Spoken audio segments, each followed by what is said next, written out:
আজ তোর জেঠু বাড়িতে নেই, যেভাবে পারিস কর। আজ স্নান করার সময় চুল কেটে রেখেছি, তোর অনেক সুবিধা হবে। আমি বললাম, দাঁড়াও, আমি একটা প্যাকেট নিয়ে আসছি, ততক্ষণে তুমি নাইটি পরে সেজে পরিপাটি হয়ে থাকো। প্যাকেট আনার পর জেঠিমা সেটা থেকে একটা জিনিস বের করে জিজ্ঞাসা করলো, এটা কি এনেছিস রে? আমি বললাম, এটা থাকলে রিস্ক থাকবে না। আমি চয়ন, আজ যে কাহিনীটা বর্ণনা করছি সেটা ঘটেছে মহালয়ার আগের রাতে ও মহালয়াও দিন। এই কাহিনীর যিনি নায়িকা তিনি আমাদের পাশের বাড়ির জেঠিমা স্মিতা। যেমন অপরূপ সুন্দরী, ফিট ও আকর্ষণীয়, রোজ তার কথা ভেবে নির্ঘুম রাত পার করি। মহালয়ার আগের দিন নতুন রয়্যাল এনফিল্ড কিনে দুপুরবেলা বাড়ি ফিরলাম। বাড়ির সামনে বাইক রাখছি, এমন সময় স্মিতা জেঠিমা বাড়ি থেকে বেরোচ্ছিল। আমায় দেখে বলল, কিরে চয়ন, নতুন বাইক কিনলি? পুজোয় চড়াস একদিন। জেঠিমা একটা আকাশি রঙের কালো কাজ করা তাঁতের শাড়ি পরেছে আর কালো ব্লাউজ। যেহেতু স্মিতা জেঠিমার বর আমার বাবার চেয়ে বড়, তাই বাধ্য হয়ে জেঠিমা বলি। জেঠিমা এতই সুন্দরী যে বৌদি বললেও চলবে। তার বর্ণনাটা আগে দিয়ে রাখি। জেঠিমার বয়স 52, উচ্চতা 5 ফুট 8 ইঞ্চি, গায়ের রং একদম ফর্সা। শঙ্কর জেঠু স্মিতার চেয়ে 18 বছরের বড়। মাত্র 13 বছর বয়সে জেঠিমার বিয়ে হয় আর 15 বছর বয়সেই রানাদা জন্ম নেয়। জেঠিমাকে বললাম, কি গো, এত সেজেগুজে কোথায় যাচ্ছ? জেঠিমা বলল, আরে পুজোর সময় তোর রানাদারা আসছে বলে ওদের ফ্ল্যাটটা একটু দেখতে যাচ্ছি, সব ঠিক আছে কিনা। আমি বললাম, ও তুমি মহেশতলা যাচ্ছ, তাহলে আজই চল, লং ড্রাইভ হয়ে যাবে, দারুণ একটা ফ্লাইওভার হয়েছে। জেঠিমা বলল, আমি একটু ফ্রেশ হইনি, 4:30 বেরোবো। জেঠিমা খুব খুশি হয়ে গেল, আমিও খুব খুশি হলাম, অনেকটা রাস্তা জেঠিমার সাথে ঘুরতে পারবো। আমি একটা জিন্স আর টি শার্ট পরে 4:30 বেরোলাম। ফ্লাইওভারে ওঠার পরেই বৃষ্টি শুরু হয়ে গেল। দুজনেই কাক ভেজা ভিজলাম। সারা রাস্তা জেঠিমা আমাকে ধরে বসেছিল। ফ্ল্যাটে পৌঁছাতে 6টা বেজে গেল। বৃষ্টি থামলেও আমাদের খুব ঠান্ডা লাগছিল। জেঠিমা বলল, চয়ন, এই অবস্থায় বাড়ি ফিরবো কি করে? আকাশ দেখে মনে হচ্ছে আরও বৃষ্টি হবে, আর দুজনেই ভিজে গেছি। এই অবস্থায় ফিরলে আরও ঠান্ডা লেগে যাবে। তার চেয়ে কাল যদি তোর ছুটি থাকে তাহলে এখানে আজ রাত্রিটা থেকে যাই। আমি তো মনে মনে হেব্বি খুশি হলাম। যদি এই সুযোগে কিছু করা যায়, ভালো হলে তো ভাগ্য খুলে যাবে। আমি বললাম, কাল আমার ছুটি, কিন্তু খাবে কি আর পরবে কি? জেঠিমা বলল, একটা তোয়ালে আছে, ওটা আমি পরে নেব, আর তুই একটা গামছা পরে নিস, আর রাত্রিরে কিছু খাবার অর্ডার দিয়ে দিস। আমি স্নান করে আসি, আমার হয়ে গেলে তুই স্নান করে নিস। এই বলে জেঠিমা বাথরুমে ঢুকে গেল। আমি বারান্দায় দাঁড়িয়ে সিগারেট খাচ্ছিলাম। দারুণ লাগছিল 13 তলার বারান্দায় দাঁড়িয়ে গঙ্গা দেখতে। তখনও জানতাম না যে এর চেয়েও অনেক সুন্দর রাত আমার জন্য অপেক্ষা করছে। ছিটকিনি খোলার আওয়াজে সাবধান হলাম, আর যা দেখলাম তাতে আমি মুগ্ধ হয়ে গেলাম। জেঠিমা বাথরুম থেকে বেরিয়েছে একটা বাসন্তী রঙের শাড়ি পরে। আমি অবাক হয়ে জেঠিমাকে দেখছি। কিছুক্ষণ পরে জেঠিমা বলল, চয়ন, সারা রাত তুই আমায় দেখতে পাবি, এখন স্নানটা করে আয়, আমি গিজার চালিয়ে এসেছি, আর জামা কাপড় আমায় দিয়ে যা, আমি রান্নাঘরের দড়িতে মেলে দিয়ে আসি, তাহলে কাল সকালের মধ্যে শুকিয়ে যাবে। এরপর আমি বাথরুমে ঢুকে গেলাম। স্নান শেষে দেখলাম স্মিতা এসি চালিয়ে বেডরুমে বিছানায় বসে আছে। আমিও ঘরে গিয়ে জেঠিমার পাশে বসলাম।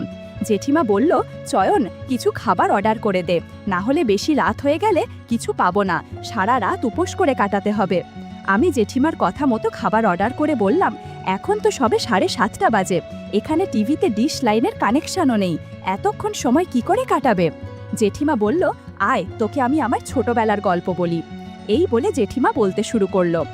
আমাদের বাড়ি বর্ধমানের গুড়াপ গ্রামে। আমরা 6 বোন ও 2 ভাই, আমি হচ্ছি মেজো। অভাবের সংসার, তাই যখন তোর জেঠুর সাথে বিয়ের সম্বন্ধ এলো, বাবা ছেলে কলকাতায় থাকে বলে আর কোনো কিছু না দেখেই বিয়ে দিয়ে দিল। আমার তখন সবে 13 বছর বয়স, ক্লাস 7-এ পড়তাম। পরীক্ষা দেওয়ার আগেই বিয়ে দিয়ে এখানে পাঠিয়ে দিল। তোর জেঠু আমার চেয়ে 18 বছরের বড়। তখন আমাদের এত পয়সা ছিল না, সারা দিন বাড়িতে কাজের লোকের মতো কাজ করতাম। বিয়ের 2 বছর পর তোর রানাদা হলো, তাতে আমার শরীর আরও খারাপ হয়ে গেল। তারপর তোর রানাদা যখন স্কুলে ভর্তি হলো, তখন ওকে পড়াতে পড়াতে আমি আবার কিছুটা পড়াশোনা করি। তারপর তোর রানাদা যখন ভালো চাকরি পেল, আর তোর জেঠুরও বিয়ে কমিশন গঠনের পরে অনেক মাইনে বাড়ল, তখন আমাদের একটু পয়সা হলো। জেঠিমা বলছিল আর আমি দু চোখ দিয়ে মুগ্ধ হয়ে জেঠিমাকে দেখছিলাম। এবার জেঠিমা আমায় জিজ্ঞাসা করলো, চয়ন তোর গার্লফ্রেন্ড নেই? আমি বললাম, না, এখন কার মেয়েদের অনেক ঝামেলা, আর মনের মতো কাউকে পাইনি, তাই নেই। জেঠিমা বলল, তা তোর মনের মতো মেয়ে কেমন হবে শুনি? আমি কোনো কিছু না ভেবে বললাম, তোমার মতো হবে, স্মার্ট সুন্দরী। কথা শেষ করতে না করতেই কলিং বেল বেজে উঠল।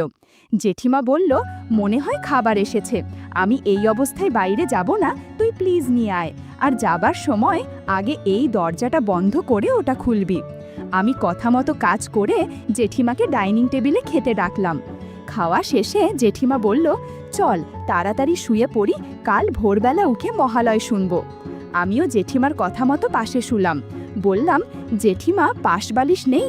পাশবালিশ ছাড়া আমার ঘুম আসে না, আর তাছাড়া এই 8:45টার সময় কোনো দিনও ঘুমায়নি, এখন ঘুম আসবেই না। জেঠিমা বলল, তাহলে একটা সিনেমা চালানা।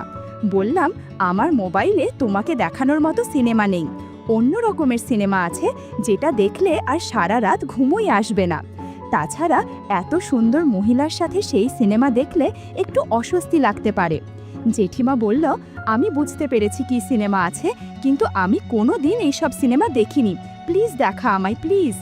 জেঠিমা বলাতে আমি একটা সিনেমা চালালাম। জেঠিমা পাশ ফিরে শুয়ে মোবাইল দেখতে লাগলো। সিনেমা দেখতে বললাম, জেঠিমা আমি তোমায় খুব ভালোবাসি, আজ তোমার কাছে একটা জিনিস চাইবো, তুমি দেবে? জেঠিমা বলল, আজ আমি তোকে সব দেব, কিন্তু আমায় কথা দে, কোনো দিন কাউকে বলবি না। আজ প্রায় 30 বছর পর এরকম সিনেমা দেখে আমার মধ্যে অদ্ভুত অনুভূতি হচ্ছে। শেষবার তোর জেঠুর সাথে এরকম সিনেমা দেখেছিলাম, আজ তুই আমাকে আবারও সেরকম সিনেমা দেখালি, তুই যেমনভাবে বলবি আমি সেরমভাবেই করব। আমি বললাম, কথা দিলাম আজকের ঘটনার কথা কাউকে বলবো না, তোমার নিয়ে আমি যে স্বপ্নগুলো দেখতাম আজ সেগুলো সত্যি করো। বন্ধুরা, ইউটিউবের কড়া নিয়মের কারণে এসব ঘটনা সরাসরি বলা যাচ্ছে না। তোমরা কমেন্টে দেয়া লিংক থেকে আমার ওয়েবসাইট ভিজিট করো, সেখানে একদম খোলামেলা গল্প দেয়া আছে। রাত 2টো অবধি সিনেমা দেখে দুজনে অনেক অভিনয় করেছি, এত অভিনয় হয়েছে যে দুজনেই ক্লান্ত হয়ে গিয়েছিলাম, আর কখন ঘুমিয়ে পড়লাম বুঝতে পারলাম না। সকালে ঘুম ভাঙতে দেখি জেঠিমা আমার পাশে নেই। মোবাইলে দেখলাম 11:30 বেজে গেছে। আমি উঠে টাওয়েলটা পরে বের হলাম। দেখলাম জেঠিমা রান্নাঘরে কিছু করছে। সারা রাত অভিনয় করে জেঠিমাকে আরও সুন্দরী, আরও আকর্ষণীয় লাগছে। জেঠিমা লুডুস তৈরি করছিল। আমি পেছন থেকে সারপ্রাইজ দেওয়ার চেষ্টা করলাম। জেঠিমা আমায় বাধা দিয়ে বলল, এই দুষ্টু, এটা কি হচ্ছে? টেবিলে ব্রাশ আর পেস্ট আছে, আগে ফ্রেশ হয়ে আয়, চা আর লুডুস খাই, তারপর একসাথে স্নান করব, আর আজ আমরা বাইরে কোথাও লাঞ্চ করব, বুঝলি? আমি বললাম, ঠিক আছে, কিন্তু আমি সন্ধ্যের আগে এখান থেকে যাব না, আমি দুপুরে তোমার সাথে খাবো, তাতেই আমার পেট আর মন দুটোই ভরে যাবে। জেঠিমা শুনে হেসে বলল, জো হুকুম মহারাজ, আমি তো আজ থেকে আপনার দাসী, আপনি যা বলবেন সেটাই আমার শিরোধার্য। তারপর আমি তাড়াতাড়ি ফ্রেশ হয়ে এসে টেবিলে বসলাম। জেঠিমা লুডুস আর চা নিয়ে আমার জন্য অপেক্ষা করছিল। আমি চা খেতে খেতে দেখতে পেলাম জেঠিমার গলায় ঘাড়ে লাল দাগ। আমি বললাম, জেঠিমা তোমার গলায় আর ঘাড়ে দাগ পড়ে গেছে? জেঠিমা হেসে বলল, কাল রাতে বড় একটা ছারপোকা কামড় দিয়েছে, এজন্য এরকম হয়েছে। বন্ধুরা, তোমরা নিশ্চয়ই বুঝতে পেরেছো কোন ছারপোকা কামড় দিয়েছে। জেঠিমা বলল, আমি বোরোলিন ক্রিম নিয়ে এসেছি, স্নান করার পর লাগিয়ে দিস। আমি ভাবলাম কাল রাতের ঘটনার কথা জেঠিমা বাড়ি গেলেই ধরা পড়ে যাবে। আমি একটু ভয় পেয়েই জেঠিমাকে জিজ্ঞাসা করলাম, আচ্ছা জেঠিমা, তোমার এই দাগ জেঠু দেখতে পেলে তো সমস্যা হবে, তখন কি বলবে? জেঠিমা আমার কথা শুনে হেসে বলল, ওরে আমার পাগল, আমি তোর জেঠুর 40 বছরের পুরনো বউ, তোর জেঠু এখন আমার দিকে আর তাকায় না, আর আমি বাড়ি ফিরে একটা কাপ্তান পরে নেব, ফলে কেউ কিছু বুঝবে না, আর বোরোলিন লাগালে কমে যাবে, অত চিন্তা করিস না। আর যদি না কমে তাহলে তোর জেঠুকে বলে দেব দুপুরে চিংড়ি মাছ খেয়ে অ্যালার্জি হয়েছে। আচ্ছা, যে জন্য আমরা এখানে থাকলাম সেটা কখন হবে? আমি জেঠিমাকে নিয়ে সোফায় বসালাম, আবার সিনেমা দেখব আর অভিনয় করব বলে। তখন জেঠিমা বলল, চয়ন, একটা সত্যি কথা বলবি, আমার আগে তুই আর কতজনের সাথে সিনেমা দেখেছিস আর অভিনয় করেছিস?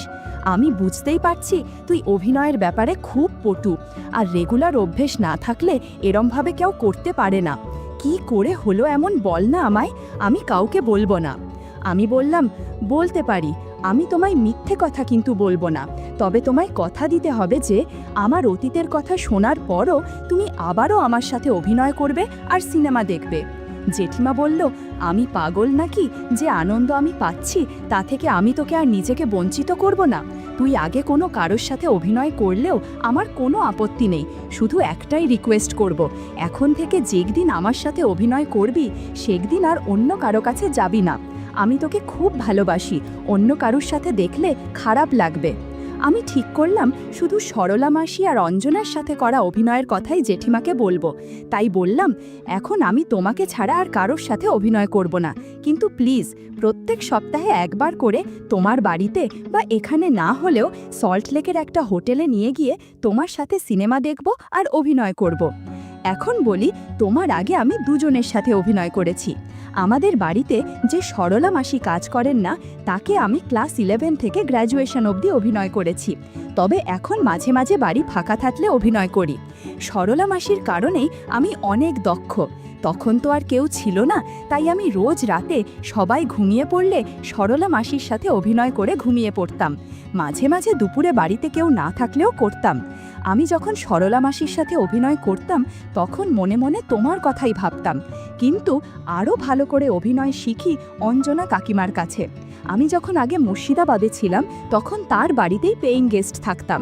একটা ঘটনার পর আমরা পরস্পরের খুব কাছে এসে যাই, আর তারপর থেকে আমি রোজ 4-5 বার করে তার সাথে অভিনয় করতাম। জেঠিমা শুনে একটু হিংসে হলো আর বলল, তোর অঞ্জনা আমার চেয়ে অনেক সুন্দরী আর ইয়াং, এজন্যই তো রোজ অভিনয় করেছিস, তাই না?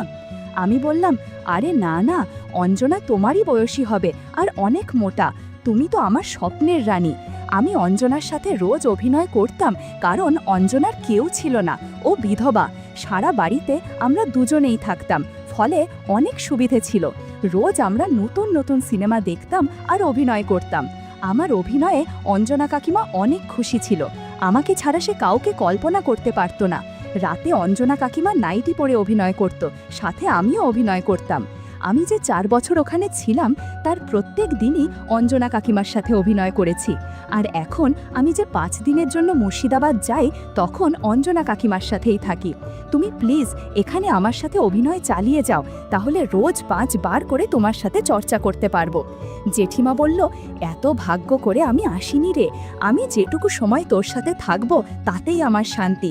নে এখন আর প্লিজ সময় নষ্ট করিস না, তাড়াতাড়ি অভিনয় শুরু কর। জেঠিমার কথার সম্মতি পেয়ে আমরা আবারও অভিনয় চর্চা শুরু করলাম। 3 ঘন্টা সারা বাড়ির বিভিন্ন জায়গায় আমরা অভিনয় করেছি। সব রুম এলোমেলো হয়েছিল। সব গুছিয়ে আমরা লাঞ্চের জন্য বেরিয়ে গেলাম। আমাদের খাওয়া শেষ হলে ও জেঠুকে ফোন করে জিজ্ঞাসা করলো, জেঠু কি বিরিয়ানি খাবে নাকি? জেঠু জানালো জেঠুর এক বন্ধু বিদেশ থেকে এসেছে, ওরা একসাথে ড্রিঙ্ক করবে, তাই বাড়িতে এসে আর কিছু খাবে না, আর আসতেও 11টা বেজে যাবে। জেঠিমা খুব খুশি হলো, আমিও হলাম। জেঠিমা বলল, চল একটু শপিং করি, তারপর বাড়ি যাব। আমরা শপিং করলাম। জেঠিমা আমাকে একটা নীল রঙের খুব ভালো জামা কিনে দিল। আমিও ওকে একটা সিল্কের শাড়ি আর একটা নাইটি কিনে দিলাম। বাড়ি ফেরার পথে ওষুধের দোকান পড়ল। আমি বললাম, তুমি একটু দাঁড়াও, আমি একটা জিনিস কিনে আনছি। কিছুক্ষণের মধ্যে আমি একটা প্যাকেট নিয়ে ফিরে এলাম। জেঠিমা বলল, কি এনেছিস দেখি? আমি বললাম, বাড়ি গিয়ে দেখো, এখন চলো তাড়াতাড়ি। আমি জেঠিমার হাতেই প্যাকেটটা দিলাম বাইক চালাবো বলে। জেঠিমা সঙ্গে সঙ্গে প্যাকেটটা খুলে ফেললো আর ভেতর থেকে একটা জিনিস বার করে জিজ্ঞাসা করলো, এটা কি এনেছিস রে? আমি বললাম, এটা থাকলে রিস্ক থাকবে না। জেঠিমা খুশি হয়ে তাড়াতাড়ি করে বাড়ি নিয়ে যেতে বলল। আমরা জেঠিমার বাড়ি পৌঁছালাম 7:30টার একটু আগে। বাড়িতে এসেই আমরা অভিনয় চর্চা শুরু করলাম। জেঠু আসার আগে যতটুকু চর্চা করা যায় করে নেওয়া ভালো। বাড়ি পুরো ফাঁকা, তাই জেঠিমা প্রাণ খুলে অভিনয় করতে লাগলো। জেঠিমার অভিনয় আমাকে মোটিভেট করে তুলছিল। 2 ঘন্টা অভিনয় করার পর জেঠিমা বলল, আমাদের অভিনয় নতুনত্ব আনা দরকার। তাই ফ্রিজ থেকে একটা চকলেট সস নিয়ে আসলো আর বলল, এটা দিয়ে অভিনয় করতে তাহলে আরও ভালো হবে। বন্ধুরা, ইউটিউবের কড়া নিয়মের কারণে চকলেট সস দিয়ে করা ঘটনা সরাসরি বলা যাচ্ছে না। তোমরা কমেন্টে দেয়া লিঙ্ক থেকে আমার ওয়েবসাইট ভিজিট করো, সেখানে একদম খোলামেলা গল্প দেয়া আছে। 30 মিনিট চকলেট সস দিয়ে অভিনয় করার পর আমরা একটু বিশ্রাম নিলাম। জেঠিমা জেঠুকে ফোন করে জিজ্ঞাসা করলো জেঠু এখন কোথায় আর কত দেরি হবে বাড়ি আসতে। এখন 10:40, জেঠুর দেওয়া সময় অনুযায়ী আরও 20 মিনিট আছে। জেঠিমা করুণ সুরে জিজ্ঞাসা করলো, আর করবি না? আমি বললাম, করব, আগে সব গুছিয়ে নিই আর তুমি সব গুছিয়ে নাও। সারা ঘর অভিনয় চর্চা করতে করতে অগোছালো হয়ে গেছে। হঠাৎ জেঠু এসে পড়লে কোনো সমস্যা হবে। এরপর আমরা নিচে নেমে এলাম। আমি গেট খুলে বাইরে বেরিয়ে এলাম। এরকম করে শুরু হলো আমাদের জীবনের এক দারুণ অধ্যায়।